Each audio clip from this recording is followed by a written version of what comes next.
कभी पारसी सभ्यता का केंद्र रहा ईरान आज एक कट्टर शिया इस्लामिक राष्ट्र के तौर पर जाना जाता है, मगर इसका ये सफर इतना सीधा और आसान नहीं था। एक दौर था जब दुनिया के मानचित्र पर एक शानदार सभ्यता चमक रही थी। नाम था पारसी, यानी फारसी सभ्यता। ईरान, जिसे प्राचीन काल में फारस के नाम से जाना जाता था, कभी दुनिया के सबसे ताकतवर और सांस्कृतिक तौर पर बेहद समृद्ध सभ्यताओं में से एक था। ईरान की सीमाएं समय के साथ बदलती रही। फारसी साम्राज्य की शुरुआत लगभग 550 ईसा पूर्व में साइरस महान ने की थी। ये साम्राज्य इतना शक्तिशाली था कि इसकी सीमाएं पश्चिम में ग्रीस से लेकर पूरब में भारत तक फैली थी।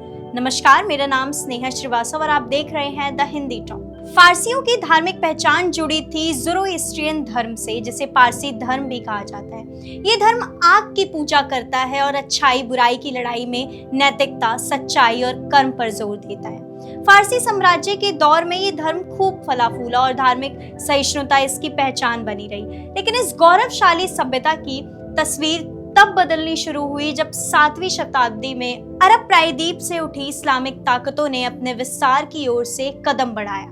633 ईस्वी के आसपास खलीफा उमर इब्न अल खत्ताब की अगुवाई में अरब सेनाओं ने फारसी साम्राज्य पर हमला शुरू कर दिया। फारसी सेना ने कड़ा मुकाबला किया, लेकिन धीरे धीरे इस्लामिक सेना ने फारसी भूमि पर कब्जा करना शुरू कर दिया। 651 ईस्वी तक ससानियन वंश, जो उस समय फारस पर शासन कर रहा था, उसका अंत हो गया और फारस इस्लामिक खलीफाओं के अधीन आ गया। इसके बाद जो दौर शुरू हुआ वह सिर्फ राजनीतिक कब्जा नहीं, बल्कि धार्मिक, सांस्कृतिक और सामाजिक बदलावों का भी दौर था। इस्लामिक शासन के शुरुआती सालों में पारसी धर्म के अनुयायियों को जिम्मी यानी संरक्षित गैर मुस्लिम माना गया। उन्हें इस्लामी नियमों के तहत जीने की इजाजत थी, लेकिन इसके बदले वे जजिया टैक्स देना होता था। धीरे धीरे इस नीति ने धार्मिक दबाव का रूप ले लिया। पारसियों पर सामाजिक और आर्थिक दबाव बढ़ता गया। कई धार्मिक स्थान ध्वस्त किए गए, पारसी ग्रंथों को जलाया गया। लाखों पारसियों या तो जबरन धर्मांतरण के लिए मजबूर हुए या उन्हें अपने प्राचीन धर्म को छोड़ने पर विवश किया गया। जिन्होंने इनकार किया उन्हें दंडित किया गया और मार दिया गया। इस धार्मिक उत्पीड़न का नतीजा ये हुआ कि लाखों पारसी अपने ही वतन से भागने को मजबूर हो गए। वे पूर्व की ओर पलायन करने लगे। कुछ अफगानिस्तान, पाकिस्तान की ओर गए और उनकी एक बड़ी संख्या भारत के पश्चिमी तट, खासकर गुजरात में आकर बस गई। यही वो लोग हैं जिन्हें आज भारत में पारसी समुदाय कहा जाता है।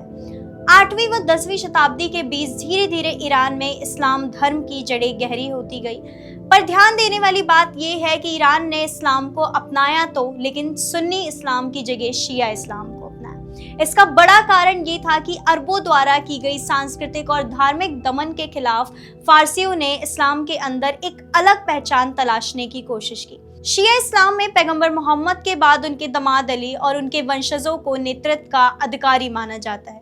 फारसी लोगों ने इस विचारधारा को अपनाकर एक तरह से अपने विरोध को जीवित रखा।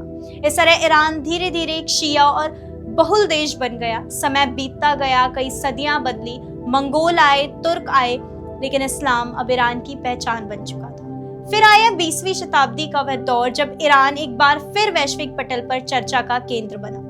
1941 में ईरान के शाह मोहम्मद रजा पहलवी सत्ता में आए।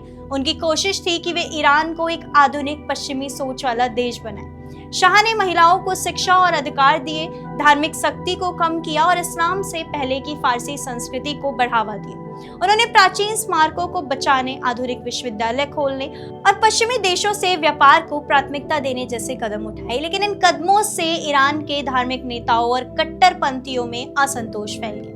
शाह की आधुनिक सोच को धार्मिक वर्ग, अमेरिका समर्थक, इस्लाम विरोधी और फारसी गौरव के नाम पर इस्लामी पहचान को मिटाने वाला समझने लगे।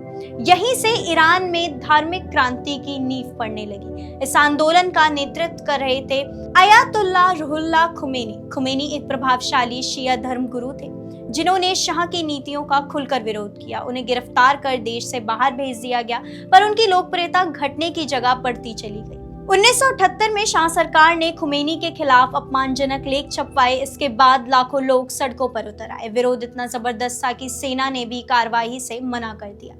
दिसंबर 1978 में करीब 20 लाख लोग शाह विरोधी रैली में शामिल हुए।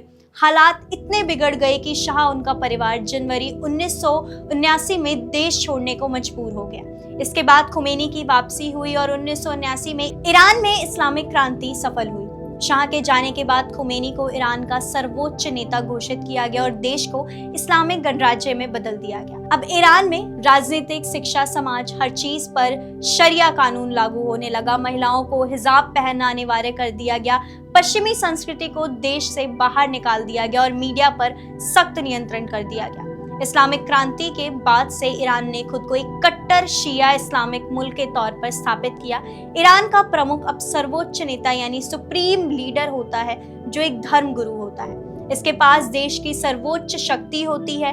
राष्ट्रपति, संसद, अदालतें सभी उसके नीचे काम करते हैं। ईरान आज एक ऐसा देश है जहां धर्म और राजनीति का फर्क मिट गया है। अब इस देश ने जरतुश्त के सिद्धांत की जगह शरीयत के कानून की हुकूमत है। तो ये थी ईरान की वह लंबी यात्रा जिसमें वह एक पारसी देश से एक इस्लामिक राष्ट्र बन गया। इसकी वो कहानी जो इतिहास के पन्नों में दर्ज है, लेकिन आज भी जियोपॉलिटिक्स में कहीं ना कहीं उसकी धमक सुनाई देती है। आपको ये वीडियो कैसे लगा हमें कमेंट सेक्शन में जरूर बताइए। ऐसे ही और वीडियो के लिए आप हमारे चैनल द हिंदी टॉप को सब्सक्राइब कर लीजिए, साथ ही बेल आइकन दबाना ना भूलें। इसके साथ आप हमें एक्स, इंस्टाग्राम और फेसबुक पर भी फॉलो कर सकते हैं।